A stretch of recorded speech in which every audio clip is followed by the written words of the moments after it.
Stopped going to church back when my kids were little. We went to a Presbyterian church. I did a lot of volunteering work for them, and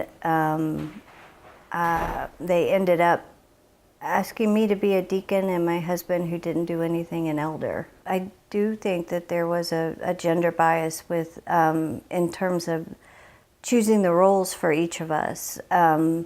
I slowly stopped going. My husband continued to go with the kids. It was always a fight to get them to go too. They hated it. And so I fell out basically then.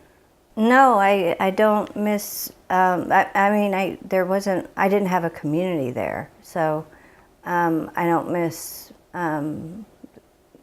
any aspects of it at all. One of the biggest turnoffs to me is that they don't define God as all-inclusive in a lot of churches. And they come up with specific definitions of what a higher power is, and that may not fit everybody. There's not a lot of positive associations with church to me.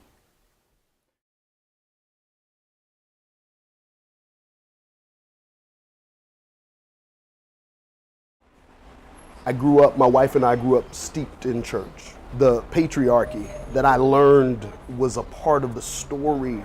And so I have to move through life knowing that I am a recovering male supremacist. If there was a way not to pass that along to my children, I was all for it. Society's a mess. And much of that mess was shaped by the hostile stories told by the church, by people in the church, by the keepers of the story. I would rather be a part of storying something more beautiful than to be misunderstood as someone who is continuing to lend credibility to those hostile stories. I miss the communal aspect of church. I miss the routine. The church needs to know that it does not exist to replicate itself. It exists to make the world better. That is its purpose. It has to get some self-awareness around how it has contributed to the mess, how it is still contributing to the mess. It has to recognize that there are people who've been completely written out of the Western church's story. And then it's got to do better. Not just think better and feel better towards certain folk and talk better, but actually do better in the world. I have no hope for the church, but I do have faith.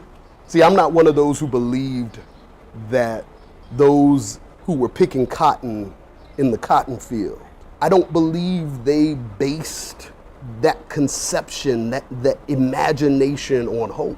There was nothing in their world that gave them hope. They had just figured out that there was a better way to be in the world, and they had the faith that that better way just wasn't in their head. That's kind of how I function, with that ancestral wisdom.